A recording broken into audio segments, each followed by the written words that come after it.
Я рад всех приветствовать. Это подкаст «Бриф» для канала Международного клуба народного единства. Говорим коротко и по делу. Меня зовут Джума, и со мной на прямой связи из Тегерана профессор Тегеранского университета Мухаммад Маранди. Господин Маранди, здравствуйте.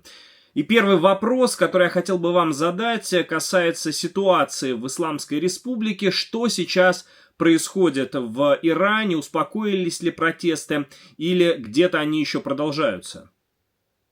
No, there are no riots. All of this ended last Saturday. In other words, almost 10 days ago. And what you see online is fake news, promoted by the West through troll farms, Western media, through bots. But everything is normal in Tehran. I came across the city to this studio, and I will go home after our interview tonight. Everything is peaceful. What is important, though, for your audience to know is that the Israeli regime itself admitted that these were violent riots that they were behind. Channel 14 of the Israeli regime, and this is online, I've tweeted it, I've shown their evidence.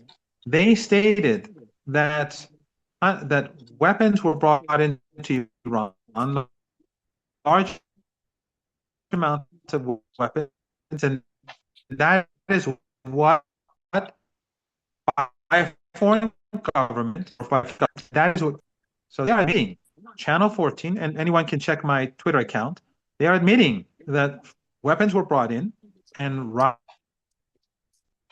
rioters and terrorists killed hundreds of police officers and security. Who was the former head of the CIA, and who was also the Secretary of State. He said that Mossad is on the ground with the rioters. And then we also have Mossad itself giving out a Persian language statement saying that their people are on the ground among the rioters. So the Mossad and the former head of the CIA and the Israeli regime are all saying that they are involved, but Western media is sticking with its fake narrative of peaceful protesters. Mm-hmm. Netanyahu's meeting Trump during Mar-a-Lago, the Iranian currency. The Iranian currency one day suddenly fell 30 to 40%.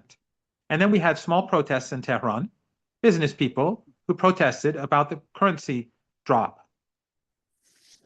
There was no violence, no police officers arrested anyone, and the protests ended peacefully. And the next day, there were also some small protests, the same. So the peaceful protesters had no problem. After that, we suddenly had these small groups in different parts of the country come to the streets, highly trained and very violent. And there's footage of it. I have put out a lot of footage of them killing people, killing police officers. There's, for example, they've burned people alive. They've cut off people's heads. They're like ISIS. They've destroyed many tens of public buses in Tehran alone. They destroyed tens of fire engines in Tehran alone.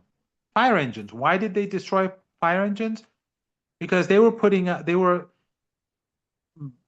setting fire to buildings, banks, clinics, public facilities, private facilities, and they wanted to prevent the fire engines from putting out the fires. They were attacking police stations, and I put footage of the attacks on my Twitter, and they killed a number of police officers in police stations. Yet the West continues to say that these are peaceful rioters, peaceful protesters. Western media is completely fake. And the evidence, as I said, the Iranians published a lot of the evidence, and they will continue to publish more evidence of these rioters murdering people on the streets and being encouraged by Persian admissions from the West. We have admissions from the Israeli regime. We have the footage, yet still the West pretends that these are peaceful protesters. And then there's one final piece of evidence. On Thursday night, when the rioters were killing people and attacking police stations, the Iranians decided to cut the internet. And within 24 hours, last Thursday, right, almost 2 weeks ago, within 24 hours, the whole thing collapsed. Why? Because the rioters and the terrorists could no longer communicate with the people who were leading them outside of the country, the Western intelligence agencies outside the country. In other words, the rioters became headless. And this shows that they were not spontaneous. If they were spontaneous, they would not need the internet. But they needed the internet to communicate. Why? Because they would attack one part of a city, then they would be told from abroad to go somewhere else in the city. So for example, if in one city they were fighting with the police, then they told them to go to the other side of the city and they burned down an entire market. An entire marketplace was burned down in the city of Rasht by these people. They destroyed 250 schools and educational centers to create chaos. They murdered ordinary people on the streets, not just the police.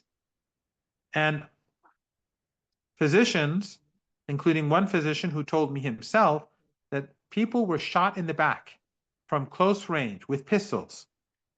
So they were gunning down ordinary people to create chaos. Why did they do this? Because they wanted to justify war against Iran. So the meeting between Trump and Netanyahu, followed by the currency manipulation, the sudden influx of trained terrorists and rioters, massive destruction, and then suddenly we saw the entire Western media and politicians saying that we should get involved. All of this was to justify US aggression against Iran. One of the things that we saw was that different groups were involved. One was the MEK cult. The MEK cult was a terrorist organization that began armed rebellion in 1981. And they went to Iraq and fought for Saddam Hussein against their own country. So that's one of the groups. Obviously, people hate that. The United States and the Israeli regime and British intelligence used 4 groups. One was the MEK cult. In 1981, they started an armed rebellion against the country while the country was defending itself against Saddam Hussein's invasion. Then this group went to Iraq and fought for Saddam Hussein against Iran. No one in Iran accepts this group. They're traitors. The second group is the monarchists, the son of the Shah. The Shah was very unpopular. And his family stole billions of dollars and went to the West. He went to Israel, and he also calls for Trump to bomb Iran. Iranians do not support a person who tells Trump to bomb his country. So he's not popular. People hate him too. Then we have the Wahhabi Salafi groups and the remnants of ISIS. People in Iran hate them too, but they were also active. And then we also have the Kurdish terrorist groups, separatists, that are based in northern Iraq. And the United States and the Israeli regime support them. These are the 4 groups: Wahhabis, separatists, traitors, and the Shah's son who says bomb Iran. Obviously, people do not support these groups.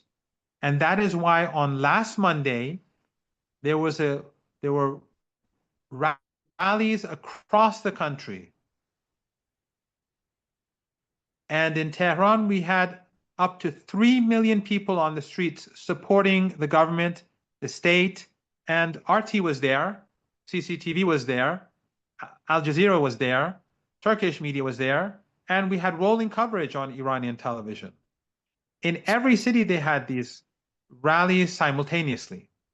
People came to the streets against the rioters, but the West pretends that they did not exist. In fact, the West, in some of their coverage, they use these rallies, pictures and footage of these rallies, and say that these are the rioters or the protesters, as they call them.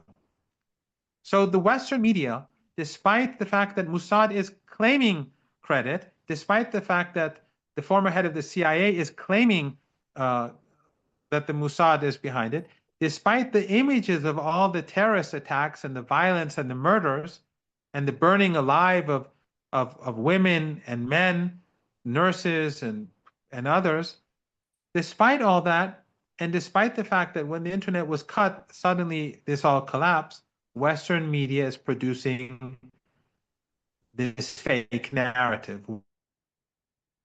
Why? Because they want to build a consensus against Iran. And it's very similar to what you have in Russia as well. How the West demonizes Russia and tries to unite their populations against the Russian people and the Russian government. И все-таки, господин Маранди, на ваш взгляд, почему Трамп все еще не ударил по Исламской Республике Иран? Чего он боится? Почему он проявляет такую нерешительность? Well, first of all, I think you know, and your audience knows, that Trump flip-flops all the time. And one day he says one thing, and the next day he says something else. Just recently, he said, since I did not get the Nobel Peace Prize, I'm going to be more violent. That's what basically he was saying. So he's not very normal either. He's not a normal person.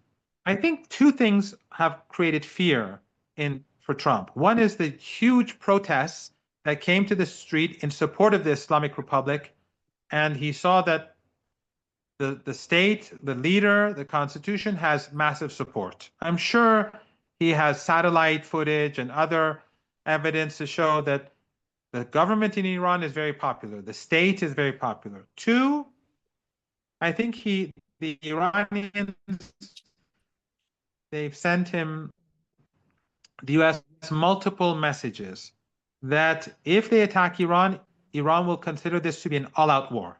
And that would mean the end of oil and gas from the Persian Gulf, the Arabian Peninsula, and even the Caucasus. So I think that also worries him. However, the Iranians are still preparing for a war, because we know that he has surrounded himself with Zionists, and Zionists are Israel first. They're not American first. They're not Europe first. So they're willing to sacrifice the global economy. They're willing to sacrifice the American economy because their priority is Israel, not America. So we believe that the chances for a US attack are high. And if they do attack, then the Iranian response will be an all-out war. Iran will not, as they say, pull any punches. They will hit as hard as possible. Да, господин Маранди, ну, не могу не отметить, что несмотря на сложный характер Дональда Трампа и его постоянные переобувания, он все-таки человек достаточно последовательный. Во всяком случае, он показал это на российско-украинском направлении. Он во всяком случае пытается. И вот для иранцев, мне кажется, это повод беспокоиться. Да, то есть рано или поздно все-таки он может решиться на удар, и вот в таком случае, как иранцы подготовились к такому сценарию, чем иранцы будут отвечать, как они будут отвечать, и будут ли вообще отвечать, вот ваши прогнозы, ваши соображения. Well, first we have to remember that in the 12-day war, when the Americans and the Israeli regime attacked Iran, it was the Israeli regime that needed a ceasefire and asked for a ceasefire. And for the last 3 days, the Israelis were seeking a ceasefire. And after 12 days, Iran accepted. So the Israelis did not win the war. They lost. Steve Bannon said this on his show the day after the war ended, he said that the real story about the 12-day war is that Trump saved Israel by getting a ceasefire because Israel was being hit very hard. But also, more importantly, is that Iran's military capabilities, the overwhelming bulk of Iran's military capabilities, missile and drone, are not directed at Israel. They're directed at the Persian Gulf, the Indian Ocean. Why? Because for decades, the United States has been threatening Iran, especially after they invaded Afghanistan and Iraq.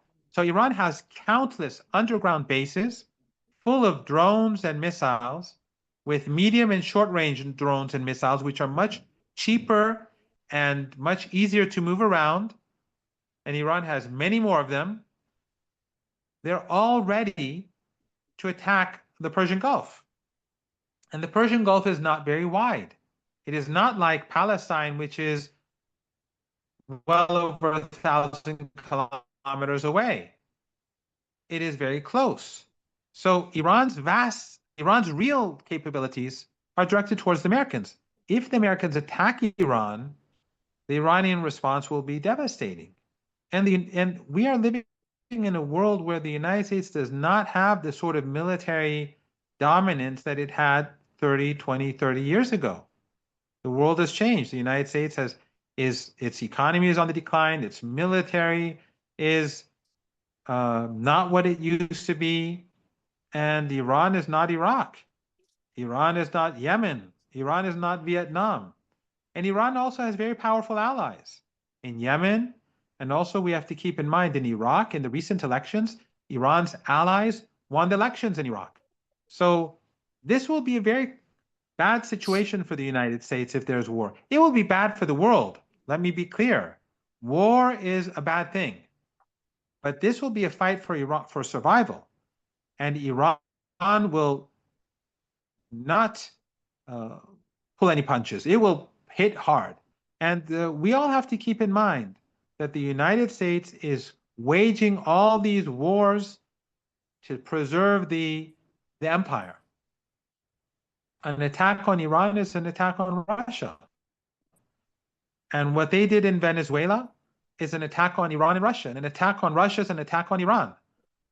And the same is true with China. The United States is losing its empire, and it is lashing out at all the different countries that are on the rise. But I have no doubt that if the United States wages war against Iran, it will lose. Господин Маранди, последний вопрос. Все-таки, если Америка и Израиль решатся на агрессию в отношении Исламской Республики Иран, каких действий вы ожидаете от России и Китая? Как, на ваш взгляд, должны поступить Москва и Пекин? Well, I think the leaders of Iran, Russia, and China already know what needs to be done. When the war when the NATO proxy war in Ukraine began, Iran began to coordinate with its Russian allies and friends. And we saw Iranian equipment go to Russia, Iranian drones, we've been told from the very beginning, were involved. Why? Because an attack on Russia is an attack on Iran. This is NATO. If Russia had failed in Ukraine, it wasn't just Ukraine. It would have also been Georgia. It would also then been Armenia and Azerbaijan. NATO would have continued to expand. It would a threat to Russia is a threat to Iran, and a threat to Iran is a threat to Russia. So I think the leaders of Russia, China, and Iran all recognize the dangers of U.S. behavior across the world today. Спасибо огромное за честные, развернутые ответы. Это был Мухаммад Маранди, профессор Тегеранского университета. До скорых встреч. Thank you.